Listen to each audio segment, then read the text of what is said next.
Una mga idol, ngayon lang pa lang po ako manananghalian. May mga inasikaso ako.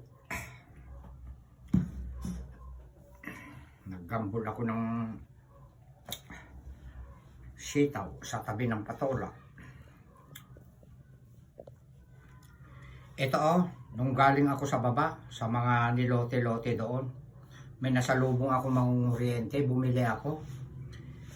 100, 3 piraso. Ito pinaksiw ko muna bago ko nilagyan ng gata na may sabaw. Ito mga idol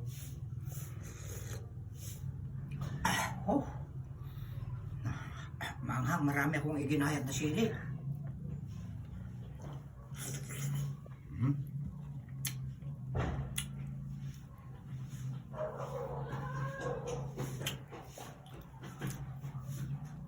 Yung dalamong bituka ng tilapia, niluto ko, dinala ko rin, pinakain ko yung mga aso, pare-parehas kami, ngayon lang kakain.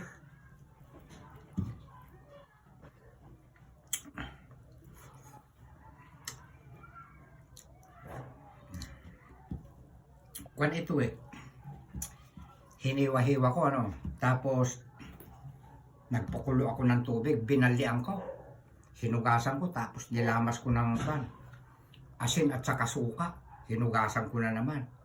Ngayon, diretso na yan, hindi ko na ginigisa.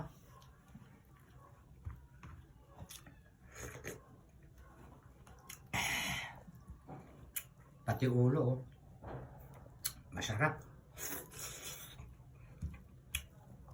Sila-sila rin pala nagkakainan. Oo, may maliit na igat sa loob ng tiyan ng malaki.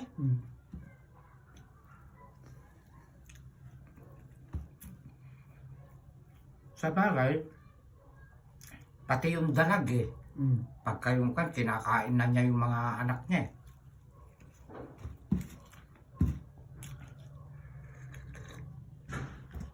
Ang mabait na nasaksihan ko, yung tilapia, pag malilit pa yung mga anak at may nagbubulabog, hinihigop niya, tinatakbo sa malayo, tapos ginaganon niya ulit, nilalabas niya. Salbahe pala ito mga ito sa kadalag.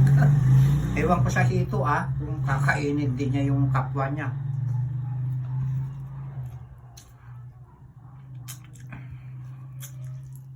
Alam niyo mga idol, ang 1 square meter ang lote doon, 1.5. Ang per lote, 100 square meter. Tama ba sinabi ko? Ang bawat lote, 100 square meter, 1.5 naman per square meter. Ayan, 1.5 times 100. Bahala na po kayong mag-compute.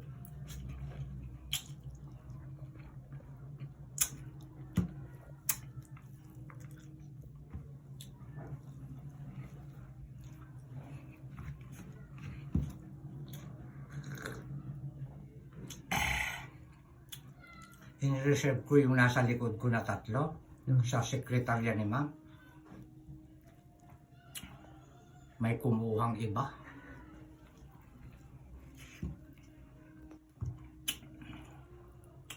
Hindi nagawa ng paraan. Kawa, sekretarya.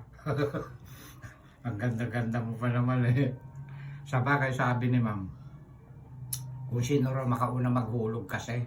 Kaya kanina nakiusap na ako Mama, nag-usap na tayo kanina, may upload ako, binidyo kita. Hindi ako lalagpas ng katapusan. Boss M, dagdagan mo na yung sahod ko. Galit na galit ako sa lupa ngayon. Bibili tayo ng bibili.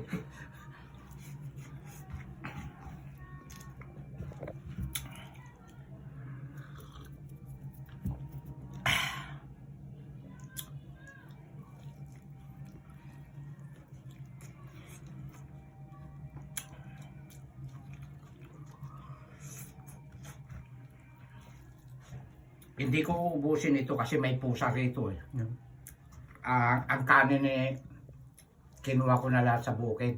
Tira ito ng mga aso.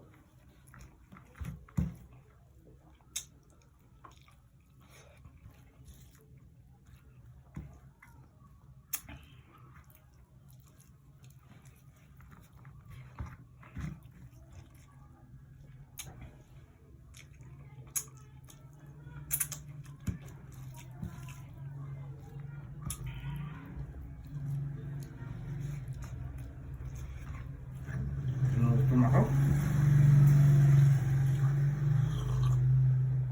Wow.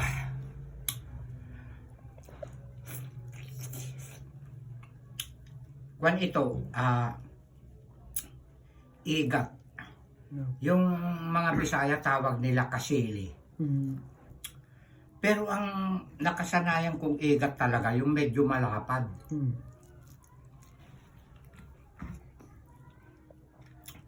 Favorite daw ito ng mga Chinese, mga sawa, ahas, mga ganito, mahaba. Pampael daw ito eh. Bawal dito ang green-minded Yung tinutukoy ko na pampael, lakas ng katawan. Tignan nyo, ang lalakas nilang kumarate, mga Chinese.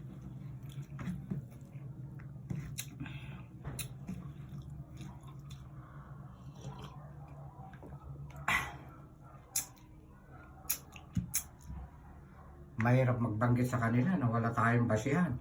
Kaya yung mga sikat na vlogger, meron silang basihan, bawal kay direct yun.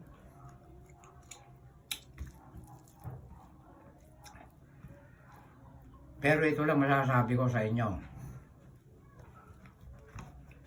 mga incheck. Lagi nyo kami binubuli. Bait-bait na tayo. Huwag tayong maglalaban-laban.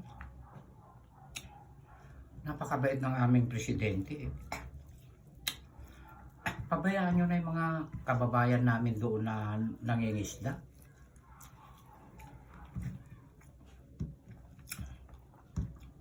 Ibigay nyo na sa amin. Tapos, pwede rin naman kayo mag-stop. Pwede yun Lamang, magpapaalam na sila sa atin Para walang gulo, magmamahalan tayo buong bansa.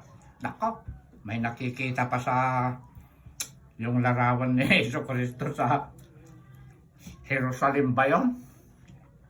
Totoo ba yun? Ganun ang pagtaas niya, bumababa na. Nako, taloko lang. Bait-bait na tayo.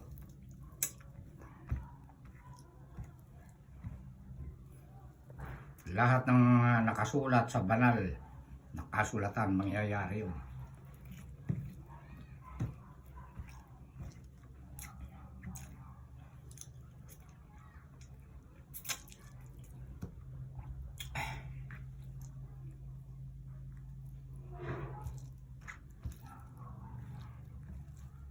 Maganda raw yung nagkukwento ako habang kumakain, may nag-comment Wag daw papansin yung mga letter B.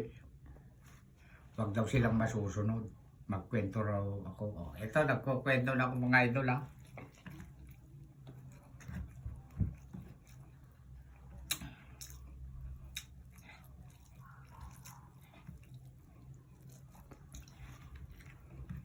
May mga FBs pa sila. Sorry. May nag-comment pa.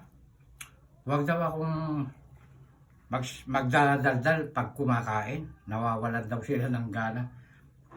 Alam niyo mga idol, tulad halimbawa ng mga gulay. Habang kumakain ako, ikinukwento ko na ang gulay, maganda yan.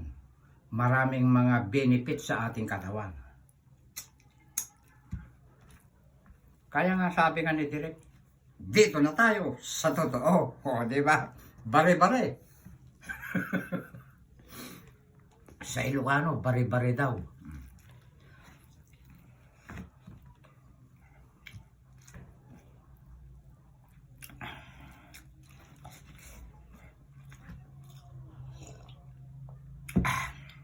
Napakalinamnam.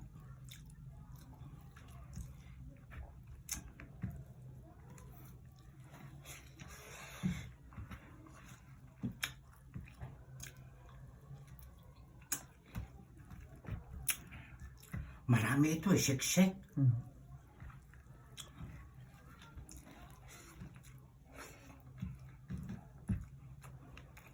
Kumakain ka rin ba nito? Ayun, meron pa doon. Ayun o. Aba, gusto mo rin mag-L ah. Pwede. Para napansin ko eh, pag inuuga mo yung puno ng alateres eh, parang hindi ka kumain sa linggo eh. Natumbak na.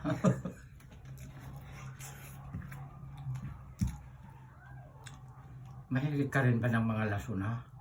Oo. Ayan. Magkakain ka ng lasuna, sili at saka luya.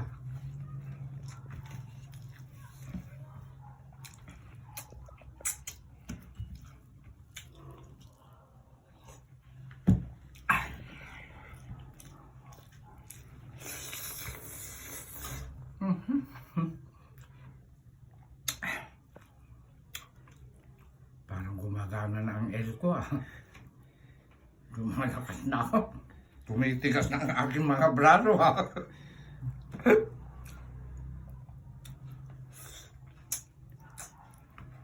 Ayusin mo direct, baka mamaya madulas ka eh.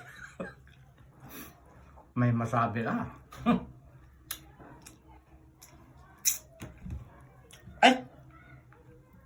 Sa pusa na pala ito eh. Nako. Ayan ah, maliwanag. Huwag lang akong mangangansyaw. Abay, totoo naman ang sinasabi ko, walang edit-edit ano. Aba, kung sila'y nag-i-edit, okay lang din naman, maganda naman panuorin eh, di ba? Kasi, si Direk, grade 1 raw 4, grade 3 lang. Hindi alam kung saan pupunta yung edit-edit niya. Aba, lalo na paganda, no? Palakpakan niya ako siya ako.